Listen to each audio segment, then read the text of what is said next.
The polished, cold Italian marble of my Dallas mansion felt like a slab beneath my feet, a sudden, unyielding surface that matched the terrifying internal drop in my stomach. I am Amelia Hayes, 85, a woman whose entire existence had been defined by control and power, now tragically reduced by a catastrophic stroke 6 months prior.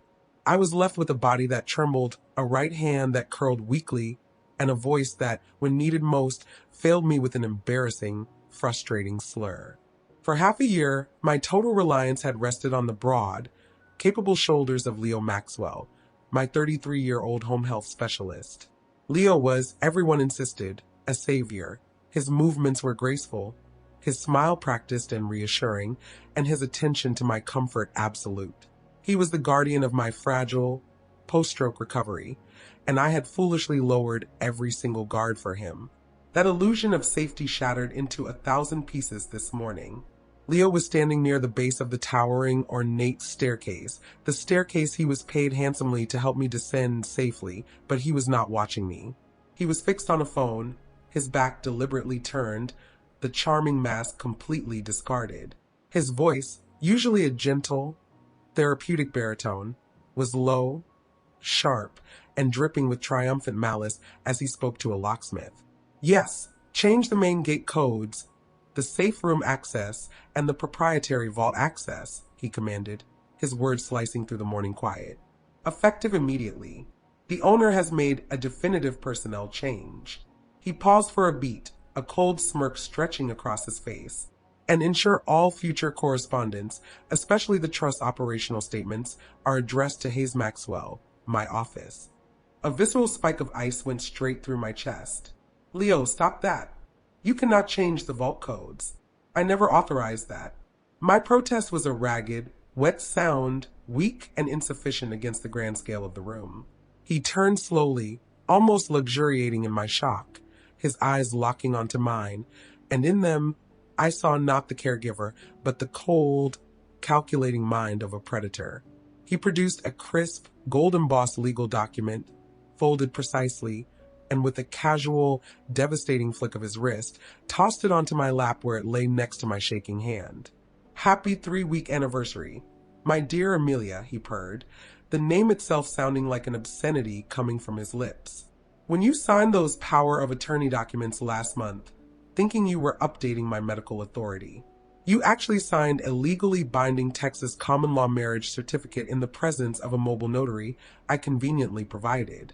We consummated the marriage right here in this house. Don't look so shocked. Dear, remember all those late-night pain management massages? Legally, that counts. He gestured around the antique-filled hall. I am now your lawful husband. Under Texas community property law, my claim to this house, the land, and immediate access to the operational funds of your $25 million trust is secured. It's not theft, it's a spousal right. He took a final, menacing step, forcing me to lean back against the marble pillar for support. And for your weak protest, you just tried to invalidate the authority of your husband in his house. You are legally trapped, Amelia. And trust me, I'm the only person with access to your emergency heart medication. You are, quite literally, legally disposable.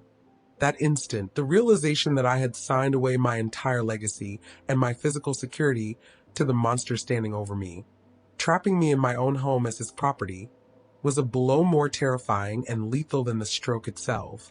Before we continue, be sure to subscribe to the channel and press that bell icon so you don't miss our next true stories, and let us know where you're watching from in the comments. Your support helps us share these messages with more people who need hope. The foundation of my wealth was the Hayes Concordia Irrevocable Generation Skipping Trust, valued conservatively at $25 million, built over 3 generations from strategic Texas oil royalties and prime North Dallas commercial real estate held since the 1970s. The trust was designed to be virtually impenetrable, passing primarily to my 2 nieces, Clara and Joanna, and endowing the Dallas Children's Medical Center. However, Leo's obsession was not the trust principle, which was difficult to touch, but the community property loophole. Texas law dictates that wealth acquired during a marriage, or any income and active growth generated by pre-existing separate property, can be considered community property and subject to a 50-50 split. Leo planned to claim that the $1.5 million in annual dividends and the active management fees taken from the real estate portfolio over the past 6 months were community efforts, giving him an instant, multi-million-dollar claim and the legal standing to challenge the entire trust structure. Leo Maxwell was a textbook sociopath, sharp, financially motivated, and utterly devoid of empathy. He wasn't a certified medical professional. He was a former, disgraced business school student who had specialized in identifying legal weaknesses in elder estates. My stroke was his perfectly timed opportunity. He understood that to execute the common law marriage fraud, he needed 3 things: mutual consent, cohabitation, and public declaration. Since I was incapable of giving consent, he had to systematically destroy my support system to create an environment where his declaration looked legitimate. His campaign of isolation was brutal and methodical. First, he targeted my longtime staff. Maria, my trusted housekeeper and cook of 30 years, was the first to go. Leo fabricated a story that Maria had been stealing expensive wines, presenting me with fake inventory discrepancies, and forging a termination letter under my name. Next, he decommissioned the dedicated family communication system, telling my nieces that the ringing phones were causing dangerous neurological overstimulation, and that all correspondence had to be vetted through him via a single, controlled email address he managed. He became the sole, unchallenged gatekeeper of my external reality. The key component of the fraud was the mobile notary. Leo convinced me I needed to update urgent, time-sensitive medical directives and liability waivers related to my physical therapy. On a quiet afternoon, a notary, a woman Leo had cultivated through a paid, indirect acquaintance, arrived. Leo guided my trembling, post-stroke hand over a stack of documents. Beneath a bland cover sheet labeled liability and medical consent lay the declaration and registration of informal marriage. My signature, weak and marred by the stroke's tremor, was now recorded as evidence of intent. He coached the notary, who later testified she saw me nod when Leo said, "We're finalizing the papers," mistaking my exhausted compliance for mutual consent. To fulfill the public declaration requirement, Leo meticulously fabricated a paper trail.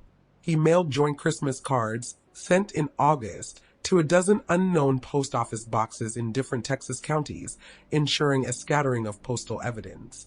He covertly changed the billing address for the mansion's utilities and property taxes to reflect Hayes Maxwell.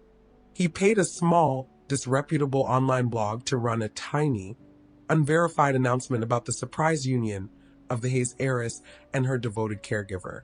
These acts, individually meaningless, collectively created the false narrative necessary for a Texas judge to confirm a common law marriage existed, painting a picture of 2 devoted partners actively holding themselves out as husband and wife. He had not just stolen my money, he had stolen my identity, my autonomy, and the legal reality of my final years, transforming my home into his gilded cage and me into his prisoner. The final stage was set. Convince the court I was mentally unstable, confirm the marriage, and simply wait for my broken heart to give out. The formal legal offensive began when Leo, now arrogantly signing documents as Leo Hayes Maxwell, filed an aggressive motion in the Dallas District Court. He didn't just ask for maintenance, he demanded immediate access to the trust's operational funds for marital household expenses and necessary property upkeep, totaling an audacious $750,000 upfront. His legal argument was razor sharp, focusing solely on the statutory requirements of common law marriage in Texas. Cohabitation undisputed, public declaration, his fabricated paper trail, and mutual consent, my signed paper and the notary's testimony. His attorney, a sleek corporate shark named Richard Sloan, made it clear they weren't debating morality, but adherence to state law. Leo's performance on the stand was breathtaking. Under oath, he testified that the marriage was a spontaneous, profound expression of love, claiming I was the one who initiated the conversation, stating I was tired of the trust cold structure and wanted a genuine partner. He wept openly, describing our spiritual bond and his reluctant acceptance of my romantic proposal, only after I had assured him my nieces would never understand our true, deep connection. He then produced his meticulously fabricated evidence. First, the AI-generated love letters, allegedly penned by me, were introduced. They were filled not with simple affection, but with complex, technical language about investment strategies and asset allocations, designed to convince the court I possessed full, sophisticated cognitive ability when I entered the marriage. One letter, dated days before the signing, read, "My dearest Leo, the complexities of the Hayes Concordia require an astute mind, and yours is the only one I trust to navigate its future with me, bonded not just by purpose, but by heart." Next came the joint prayer journal, filled with invented passages detailing our shared faith and daily devotion. Leo highlighted an entry, "Thank you, Lord, for bringing me a companion who sees beyond the wealth and into my soul. I commit my remaining years and all I possess to Leo's care, guided by your light." This blend of financial competency and spiritual devotion was a deadly, convincing mix. His nurse accomplice, under Sloane's gentle guidance, swore Leo had exhibited unfailing devotion, stating, "I saw them, Your Honor." They were a deeply committed couple. He was a perfect husband. Then came my deposition. This was the moment of complete, humiliating exposure. Sloane, the opposing counsel, treated me not as a person, but as a defective piece of machinery. He deliberately focused on the retrieval of specific, highly charged facts, knowing I would struggle. "Mrs. Hayes, can you state, clearly, who is the primary successor trustee of the Hayes Concordia Trust?" My mind raced, the word Bancorp trapped behind a wall of static. The bank. The building. I stammered, my right hand twitching uncontrollably against the armrest. My frustration boiled over. "I built this. I know this." Sloane leaned in, his voice soft but clinical. "The witness is unable to name the fiduciary institution, Your Honor." Then he pivoted to the fraud itself. "Mrs. Hayes, are you saying your signature on the certificate of informal marriage is not yours?" "No, it is my hand, but not my will." He skipped the marriage section. He lied about the papers. I forced out the words slurred and weak, sounding exactly as if a confused old woman was denying a difficult reality. Leo simply smiled sadly at the judge. "Your Honor," he said, shaking his head with faux pity, "Amelia often confuses her power of attorney documents with her marriage certificate. It's a common post-stroke symptom of mild dementia, where facts become blurred with frustration. She simply can't handle complex documents or confront the reality of her voluntary commitments." The betrayal was total. He had taken my medical trauma, the thing I was fighting hardest to overcome, and used it as the core of his defense. He was portraying me as a delusional, frail woman, making it impossible for the court to accept my word against the testimony of my supposedly devoted, young, and articulate husband and the paper trail he had manufactured. Judge Thompson, a strict constitutionalist, looked deeply conflicted. She wasn't fooled by Leo's performance, but she was bound by the prima facie evidence. The notary's sworn statement, the signed certificate, the paper trail of public declaration, it was all legally overwhelming. I sat trapped in the courtroom, watching him dismantle my life's legacy with practiced, smooth-talking lies, utterly convinced I was about to lose everything. The judge was preparing to announce the ruling on interim maintenance on Monday. The look in her eyes suggested she had no legal choice but to side with the predator. The system designed to protect me was now his most powerful enforcer. My breaking point came late on a Friday night, alone in the mansion Leo now openly dominated. The court had scheduled a critical pretrial ruling for Monday, which was expected to side with Leo's request for interim funds. Faced with the crushing certainty of impending financial ruin and a lonely, dependent existence under his control, I abandoned all earthly hope.